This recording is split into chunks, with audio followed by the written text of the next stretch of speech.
Eh bien, on est vraiment désolé pour le petit problème technique qu'il y a eu tout à l'heure. Effectivement, le lien ne fonctionnait pas sur le site, donc voilà. Mais c'est pas grave, on est là, Zoé est ici. On a toutes et tous bien vu le film et merci beaucoup Zoé pour ce très beau film. Alors, il y a déjà des questions sur le fil de conversation. Donc je vais commencer par les questions qui ont été posées, puis ensuite, voilà, je te poserai les miennes. Alors, donc, chère Zoé, est-ce que tu avais déjà un lien avec la botanique avant ou tu as découvert cet univers à ses côtés? Merci. Alors non, j'avais pas particulièrement de lien avec la botanique avant. C'est au cours de balades, la première fois que j'ai été au Liban, quand j'ai rencontré Hicham, qu'il il me racontait son métier en cours de randonnée, quoi, et du coup ça m'a vachement intéressée. Notamment la manière qu'a la botanique de...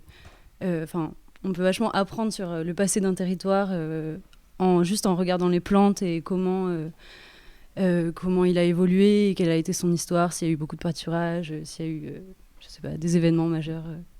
Et du coup, j'ai trouvé ça hyper intéressant comme métier. Et voilà. Mais sinon, non, j'avais pas de lien au préalable. Avec la botanique. Par contre, tu avais un lien préalable avec Hichem, ton, Oui. ton personnage. Et enfin, moi, en revoyant ton film pour la peut-être quatrième fois, je me lasse pas de l'entendre raconter. Je trouve que vraiment, enfin, je le trouve de plus en plus drôle et je sais pas, il a vraiment quelque chose en tant que conteur. Est-ce que c'est ça qui t'a donné envie de faire le film? Oui, oui, quand même, pas mal, parce que je trouve qu'il raconte vachement bien les histoires et qu'il les incarne beaucoup. Et il en a aussi des caisses à raconter.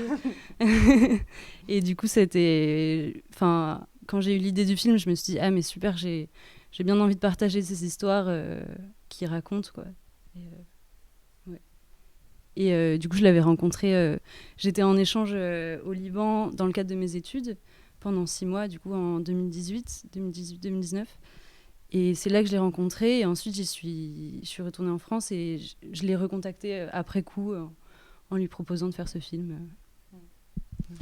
Tout à l'heure, là, tu disais que ce qui t'intéressait dans la botanique, c'était la manière dont la botanique te racontait quelque chose du territoire.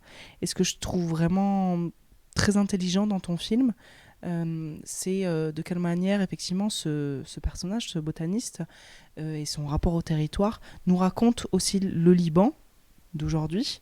Et toi aussi, en fait, à un endroit sur la fin, il y a vraiment voilà, ce lien qui est effectif à l'image. Voilà.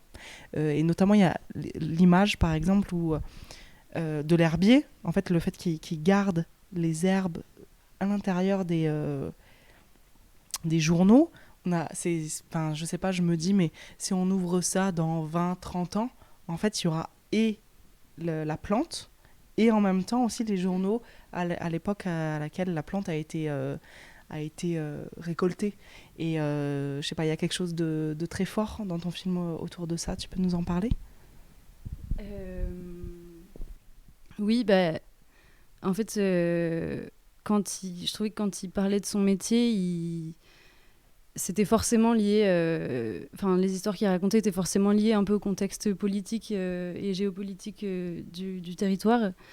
Et notamment à cette période-là, du coup, c'était fin septembre, début octobre 2019, à une période où il y a eu, du coup, un peu ces bouleversements. D'abord, je suis restée 3 semaines pour le tournage. Et quand je suis arrivée, il y a eu ces gros incendies dans une grande partie du Liban qui ont fait beaucoup de bruit. Puis, une semaine après, ces, ces taxes qui ont été annoncées et qui ont déclenché ce soulèvement. Et en fait, ouais, c'est. Et aussi. Ouais, bon, voilà. Alors je vais regarder, je sais qu'il y avait d'autres questions. Est-ce que tu as envisagé de montrer ton film au Liban? Et est-ce que c'est possible ou pas? Alors, je l'ai envisagé, je l'ai pas fait encore. Mais je pense que j'aimerais bien le faire. Et est-ce que c'est possible? Oui, je pense. Oui, je pense. Enfin. il dit, enfin oui, oui, j'espère. Si le contexte sanitaire le permet et que les frontières sont ouvertes, a priori, et même peut-être qu'on a eu des spectateurs au Liban tout à l'heure, je ne sais pas.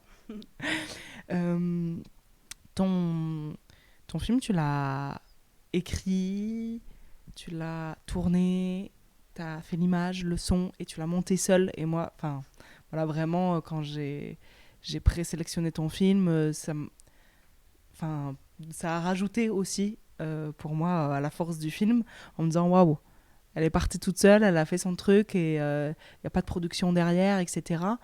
Est-ce que, enfin, pourquoi déjà et, euh, et c'était quoi ce besoin de faire ce film seul? Alors, je ne me suis pas dit, ah, j'ai envie de faire un film toute seule. C'est plus, ça s'est un peu fait comme ça parce que du coup, c'était aussi un peu dans le cadre de mes études. C'est un film que j'ai montré pour mon diplôme de fin d'études aux Arts Déco à Strasbourg. Et oui, après, je pense que je referai pas un film toute seule, je pense. Notamment parce que du coup, ça a fait que je connaissais pas très bien mon matériel au niveau du son. Il y a des problèmes au niveau de l'image, ça aussi. Et après, je l'ai monté seule, mais j'avais quand même beaucoup de retours. Je l'ai monté pendant le premier confinement. Du coup, je le montrais à chaque nouvelle version à mes colocs qui m'ont beaucoup aidé dans le montage. Mais ils sont pas crédités. Ils sont tous dans les remerciements. Et est-ce que Hicham a vu le film? Oui, il l'a vu. Il a vu une première version que j'avais finie du coup en juin. Et après, j'ai changé en fait la grande histoire quand il raconte dans la cuisine l'arrestation qu'il a subie. J'en avais mis une autre. Enfin, c'est extrait d'un enregistrement qui dure 1h30 où il raconte ce genre d'histoire. Je sais pas, il doit en avoir je sais pas, 6, 7. Et du coup, j'ai changé ça après coup. Et oui, il l'a vu. Et c'était assez impressionnant de lui montrer du coup parce que je lui avais pas demandé pendant le montage enfin, j'avais pas demandé de retour de sa part pendant le montage. Et du coup, ouais, après, je crois que c'était un peu compliqué pour lui de se voir à l'écran. Enfin, c'est compliqué pour tout le monde, je pense, de se voir en train de parler, etc. Mais oui, il l'a vu. Tu lui as montré au Liban ou tu lui as envoyé par... Non, je lui ai envoyé. Ouais. Ouais, c'était Covid, je pouvais pas retourner là-bas. Bien sûr. Dans ton film, il y a plusieurs endroits où il y a une vraie intention de mise en scène sur... voilà, c'est assez fin, mais par exemple, quand tu comptes les plantes, toi, de derrière la caméra, est-ce que c'est des choses qui te sont venues sur le terrain? Ou est-ce que c'est des choses vraiment où tu avais écrit, du coup... En fait, j'avais pas tellement écrit le film au préalable. J'y allais un peu de manière un peu naïve, en me disant... Enfin, j'ai des idées, je connais certaines histoires, j'ai déjà accompagné dans des randos, etc. Mais du coup, tout s'est un peu fait au moment du tournage et qui a été assez chamboulé aussi par les événements qui avaient lieu. Du coup, ce qui était un peu compliqué aussi pendant le tournage, notamment quand on était dans les montagnes, c'est que donc on était pendant 5 jours là-bas et j'avais j'avais 2 batteries pour ma caméra. Donc je pouvais pas re-regarder ce que j'avais, je pouvais pas vérifier que j'avais bien enregistré parce que ça me bouffait de la batterie. Du coup, quand j'ai dérushé, il a fallu vraiment faire un tri et il y a plein de choses où je me suis dit ah ça j'étais sûre de l'avoir enregistré, en fait non. Enfin des histoires qui m'avaient racontées comme ça et que je pensais avoir filmé parce que je filmais un peu tout, mais en fait j'avais pas filmé. Et du coup ça a été un peu c'est un film qui s'est aussi écrit au montage beaucoup ouais, pour toutes ces raisons là. Et là tu parles du fait que tu as peut-être enregistré certaines images ou pas. Est-ce que tu as fait des enregistrements seulement de son par exemple? Oui, mais j'en ai pas beaucoup utilisé. Mais oui, l'histoire de l'enfant, par exemple, c'était juste du son. Et il y en a d'autres, mais que j'ai pas utilisé. Et on termine le film du coup sur cette révolution. De quelle manière tu t'es dit que ça avait sa place dans le film ou pas? Parce que, bon, en même temps, c'est vrai que c'est très beau le moment où tu le filmes et où il est au téléphone et Est-ce que tu as allumé la caméra en disant là, il y a un truc qui se passe ou Oui, oui, ben, c'est un peu comme quand je filme les plantes, à chaque fois il se passe, ou alors quand il raconte l'histoire du doctorat, enfin de l'article qu'il n'a pas pu publier, à chaque fois, en fait, vu qu'il était dans le contexte de son travail, euh, je m'adaptais vachement à ce qui était en train de se passer, enfin j'essayais, et du coup c'est pareil pour la scène de fin où il est au téléphone, j'étais en train de filmer autre chose, et je l'ai entendu parler, et je me suis dit, oula, il se passe quelque chose, donc hop, j'ai tourné la caméra. Et ouais. et pour les images de la fin, de quelle manière ça avait sa place ou pas? Est-ce que tu l'as toujours gardé dans le montage ou t'as filmé plus peut-être, je sais pas. Ouais, j'ai filmé plus pendant les révolutions, enfin pendant les manifestations, mais vu que j'avais un peu vraiment envie d'ancrer ce film dans le contexte temporel dans lequel il avait été tourné. Du coup, du coup, j'ai un peu voulu tout mettre, genre les incendies, aussi ces images de manifestations. Mais j'avais pas non plus envie de faire un film dessus et que ça prenne une place, que ça prenne plus de place parce que vu que j'étais là, je suis restée une semaine, la première semaine de ce soulèvement. Et après, je suis partie. Donc ça avait vraiment sa place à la fin du film, dans le sens comme une ouverture de. Ouais. Est-ce qu'il y a des questions encore? Je sais qu'il y a alors peut-être que vous le savez pas, mais en fait il y a un petit décalage de quelques secondes entre le moment où l'enregistre et le moment où vous l'entendez chez vous. Du coup, si jamais vous avez des questions, n'hésitez pas, c'est maintenant. Après, on passera au second film. Est-ce que... qu'est-ce que... C'est les premières projections du film? Oui, enfin, je l'ai montré une fois à Marseille aussi, au tout début de l'année, dans une exposition, pendant Manifesta. Et oui, sinon, c'est la troisième, du coup, dans le cadre du festival, vu qu'il a été montré dans la salle des Baumettes et dans le lycée, l'école de la Seconde Chance. Et sinon, il est montré aussi en ce moment dans la sélection Première Fenêtre en ligne, du coup, sur Mediapart. Donc, première fenêtre qui est issue de Cinéma du Réel, c'est ça? Oui. Le festival à Paris. Donc, bon, si jamais vous avez aimé le film et que vous avez envie de le partager, et voilà, en tout cas, il est disponible. Donc, je ne sais pas combien de temps. Jusqu'au 20 mars. Ok, jusqu'au 20 mars. Donc, n'hésitez pas. Moi, j'ai encore une question sur le titre. Quand on a reçu ton film, il s'appelait La Vallée de l'Enfer et maintenant il s'appelle Wadi Jahannam. Alors, c'est juste une question de langue, mais pourquoi est-ce que tu tiens finalement à l'appeler Wadi Jahannam? Et ben justement, ça faisait un peu partie des retours quand je l'ai envoyé à Hicham. Du coup, il m'a envoyé des retours de ce qu'il pensait du film, etc. Il me disait, je trouve que c'est hyper important de mettre le nom du lieu en arabe. Et j'étais assez d'accord avec lui déjà parce que le titre La Vallée de l'Enfer, ça amène quelque chose de très dramatique. Alors que moins en arabe quand on ne comprend pas. Et aussi, vu que le lieu est connu sous le nom arabe là-bas. La vallée, Wadi. C'est un fleuve. Je crois Wadi, ça veut dire. Enfin, en tout cas, lui, il me disait que ça voulait dire la vallée. Ok. En tout cas, c'est attaché au territoire et effectivement, c'est vrai que c'est peut-être plus juste de nommer ce territoire par son nom. C'est vrai que moi, je me suis toujours demandé pourquoi est-ce que dans toutes les langues, on traduit les endroits des lieux alors qu'une ville, elle s'appelle comme ça dans une langue.